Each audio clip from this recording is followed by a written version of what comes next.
Halo teman-teman, kami dari kelompok 4 investasi yang beranggotakan 5 orang, yakni saya Farid Pesetia dengan NIM 120410018. Nama saya Gabriel Kamorenesa Simarmata, NIM 120410046. Saya Rizka Lesyahri dengan NIM 120410065. Saya Siti Nurhaliza 120410074. Saya Syifa Alicia Azhara dengan NIM 120410079. Kami akan memaparkan mengenai krisis ekonomi tahun 2008. Keep on watching.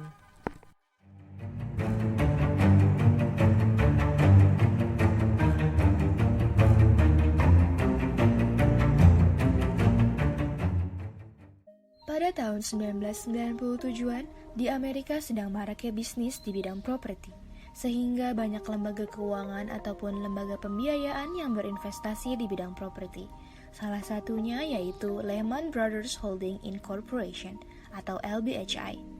Akibat banyaknya bisnis di bidang properti, lambat laun terjadi oversupply dan menurunnya harga perumahan. Setelah harga perumahan menurun, kredit perumahan banyak melanda masyarakat kelas bawah dengan melalui kredit pada lembaga pembiayaan ataupun melalui free money.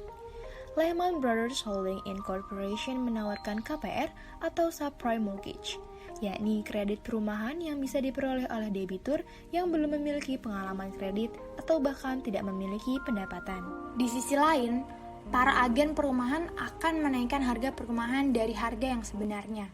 Artinya, kegiatan markup ini akan mengakibatkan perumahan dibayar dengan harga yang jauh lebih tinggi daripada harga yang sebenarnya. Sehingga hutang masyarakat tentu akan semakin bertambah. Nah, karena hutang bertambah, maka masyarakat akan melakukan pembayaran secara angsuran yang dilakukan melalui kartu kredit, sehingga besarnya hutang pun akan semakin bertambah. Dan pada akhirnya, masyarakat tidak mampu membayar hutang tersebut. Namun, masalah belum selesai sampai di situ saja. Keadaan semakin diperparah dengan dikemasnya KPR tersebut menjadi instrumen derivatif dan diperdagangkan di pasar keuangan global oleh Lehman Brothers. Kala itu, Bank Sentral AS, yakni Federal Reserve atau The Fed, menaikkan suku bunga acuan hingga 4 kali lipat menjadi 5,25%. Kondisi ini menyebabkan banyaknya debitur yang gagal bayar. Akibatnya, pasar properti di Amerika Serikat terpukul. Jutaan properti di Amerika Serikat pun tak terjual. Dan pembangunan rumah baru anjlok sebesar 28%. Kredit macet dengan jumlah yang sangat besar menyebabkan lembaga kredit bangkrut dan mengalami kesulitan likuiditas. Hal itu pula yang dialami oleh Lehman Brothers. Kebangkrutan tersebut memicu penurunan tingkat kepercayaan di pasar finansial, yang mengakibatkan bergejolaknya nilai tukar mata uang serta jatuhnya nilai saham dan surat-surat berharga lainnya.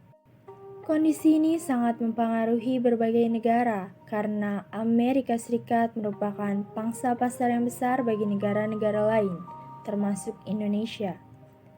Sehingga terjadilah krisis ekonomi global pada tahun 2007 hingga 2008. Akibat hal tersebut, indeks Dow Jones di AS kehilangan 504 poin, atau anjlok 4,4%.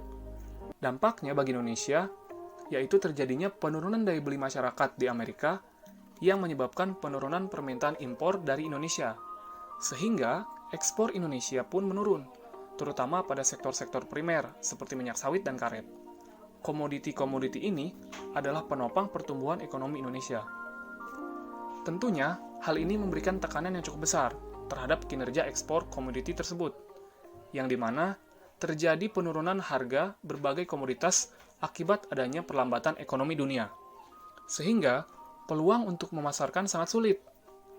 Hal ini menyebabkan terjadinya defisit neraca pembayaran Indonesia. Selain itu, dampaknya juga terasa pada indeks harga saham gabungan atau IHSG yang anjlok sebesar 4,7%, sehingga turun ke level psikologis 1719,25. Namun, hal itu tidak berdampak besar pada perekonomian Indonesia karena tak ada perusahaan atau bank yang bangkrut. Sekian yang bisa kami sampaikan, kurang lebihnya mohon maaf. Thank you for watching. Jangan lupa like dan komen guys.